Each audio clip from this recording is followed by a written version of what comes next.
এখন শুনবেন আজকের গুরুত্বপূর্ণ খবরের শিরোনাম।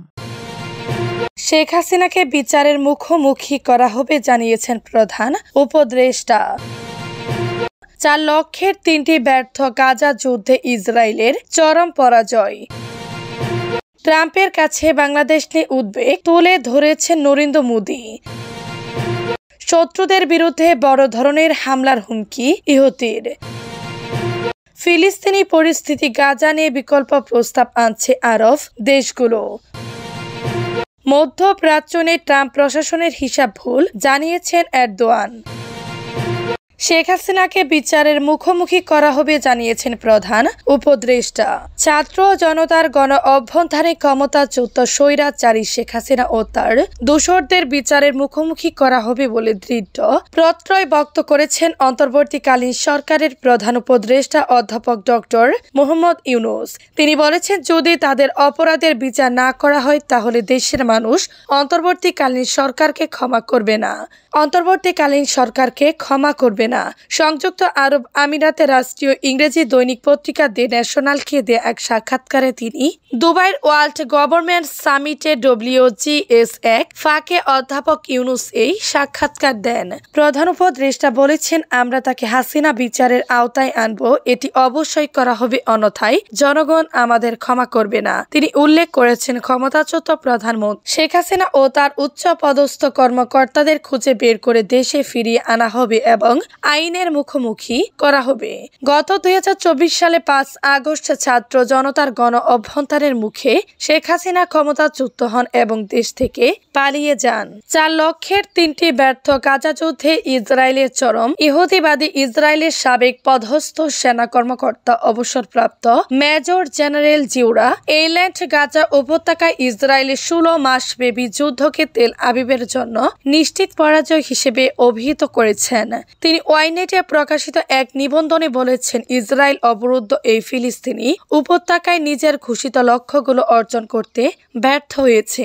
তিনি বলেন, গাজায় ইসরায়েল তার ঘোষিত 4 লক্ষ্যের মধ্যে 3.5টি অর্জন করতে ব্যর্থ হয়েছে। আমরা হামাসকে ধ্বংস করতে পারিনি, গাজায় হামাসের শাসনের অবসান ঘটাতে পারিনি। আমরা গাজা সীমান্ত সংলগ্ন ইসরায়েলি নাগরিকদের তাদের ঘর বাড়িতে ফিরাতে পারিনি এবং গণবন্দীদের ফেরত আনা লক্ষ্যে অর্ধেক অর্জন করেছি। 4 লক্ষের 3টি ব্যর্থ হওয়া গাজা যুদ্ধে ইসরায়েলের চরম পরাজয় জানিয়ে এইল্যান্ড আরও বলেন, হামাস ইসরায়েলকে তার লক্ষ্য অর্জনে বাধা দিয়ে ক্লান্ত হয়নি, বরং তারা নিজেদের লক্ষ্যগুলো ঠিকই অর্জন করে নিয়েছে। এইসব লক্ষ্যের শীর্ষে রয়েছে গাজার উপর নিয়ন্ত্রণ ধরে রাখা। ট্রাম্পের কাছে বাংলাদেশ নিয়ে উদ্বিগ্ন তুলে ধরেছেন নরেন্দ্র মোদি। যুক্তরাষ্ট্রের প্রেসিডেন্ট ডোনাল্ড ট্রাম্পের কাছে বাংলাদেশের সাম্প্রতিক বিষয়াবলী নিয়ে নিজের উদ্বেগ তুলে ধরেছেন ভারতের প্রধানমন্ত্রী নরেন্দ্র মোদি। একই সঙ্গে বাংলাদেশ পরিস্থিতিতে ভারত কিভাবে দেখছে তাও তুলে ধরেছেন তিনি। ভারতের পররাষ্ট্র সচিব বিক্রম মিশ্রি এ তথ্য জানিয়েছেন। শত্রুদের বিরুদ্ধে বড় ধরনের হামলার হুমকি ইহুতির। দখলদার ইসরায়েল সহ শত্রুদের আবারও হুমকি দিল ইরান সমর্থিত ইয়েমেনের ইহুতি বিদ্রোহীরা। বলা হয়েছে, যদি যুক্তরাষ্ট্র ও ইসরায়েল গাজা থেকে ফিলিস্তিনদের জোরপূর্বক উচ্ছেদের চেষ্টা করে তাহলে ইয়েমেনের ইহুতিরা তাৎক্ষণিকভাবে শত্রুদের বিরুদ্ধে সামরিক পদক্ষেপ নিবে। বৃহস্পতিবার টেলিভিশনে সম্প্রচারিত এক ভাষণে ওই হুমকি দেন ইহুতিদের নেতা আব্দুল মালিক আল ইহুতি। গাজায় 15 মাস ব্যাপী বিদ্রোহী যুদ্ধের পর গত 19 জানুয়ারি ইসরায়েল হামাস যুদ্ধবিরতি কার্যকর হয়, কিন্তু পারস্পরিক শর্ত লঙ্ঘনের অভিযোগে দুটি পক্ষ উত্তপ্ত বাক্য বিনিময় করেছে। ফলে এই সপ্তাহে যুদ্ধবিরতি ভেঙে যাওয়ার কাছাকাছি বলে মনে হচ্ছে। মার্কিন প্রেসিডেন্ট ডোনাল্ড ট্রাম্প গাজা থেকে ফিলিস্তিনদের স্থায়ীভাবে উচ্ছেদ করা এবং উপত্যকাটিকে মনোরম সমুদ্র সৈকতে পরিণত করার পরিকল্পনা উপস্থাপন করেছেন। এতে আরব বিশ্ব ক্ষুব্ধ।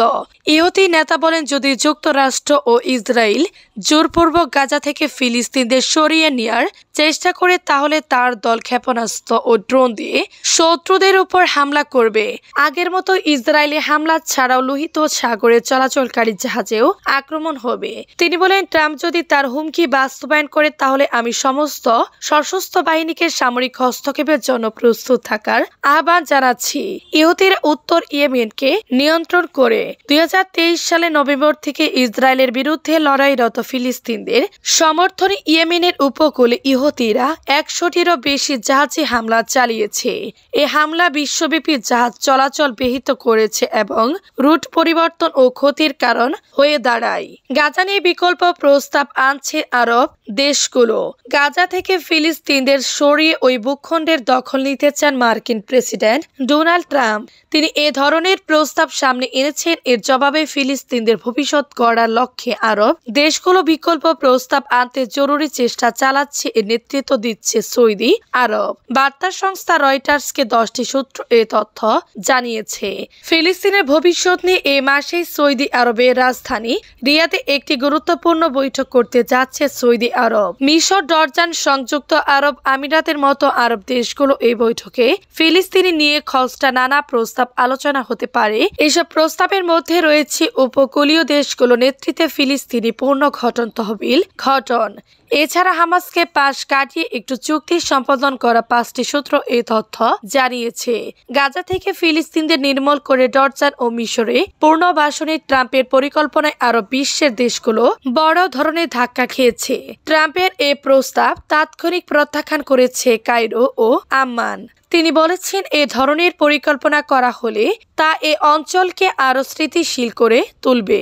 সূত্র জানায়, ট্রাম্পের পরিকল্পনায় সৌদি আরব বেশি হতাশ, কারণ এই পরিকল্পনায় ইসরায়েলের সঙ্গে সম্পর্ক স্বাভাবিক করার শর্ত হিসেবে ফিলিস্তিনি রাষ্ট্র গঠনের জন্য তাদের দাবি টিকবে না। বার্তা সংস্থা রয়টার্স সৌদি আরব, মিশর, জর্ডান সহ আরব বিশ্বের 15টি সূত্রের সঙ্গে কথা বলেছে।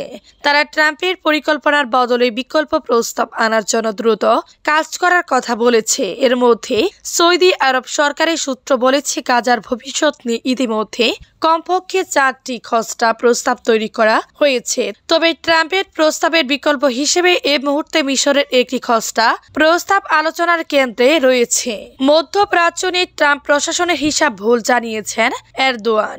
তুরস্কের প্রেসিডেন্ট রিসেপ তাইয়েফ এরদোয়ান বলেছেন, মার্কিন প্রেসিডেন্ট ডোনাল্ড ট্রাম্পের প্রশাসন মধ্যপ্রাচ্য নিয়ে ভুল হিসাব করেছে। ইহুদিবাদী মিথ্যাচারে কান দিলে সংঘাতই কেবল বেড়ে চলবে। ফিলিস্তিনের বাসিন্দাদের সরিয়ে ফেলে ওই ভূখণ্ডের দখল নিতে ট্রাম্পের পরিকল্পনা প্রত্যাখ্যান করেছে তুরস্ক। এছাড়া গাজায় ইসরায়েলের আক্রমণকে গণহত্যা বলে অভিহিত করেছে আঙ্কারা। একই সঙ্গে ইসরায়েলের বিরুদ্ধে আন্তর্জাতিক ব্যবস্থা নিয়ে আহ্বান জানিয়েছে।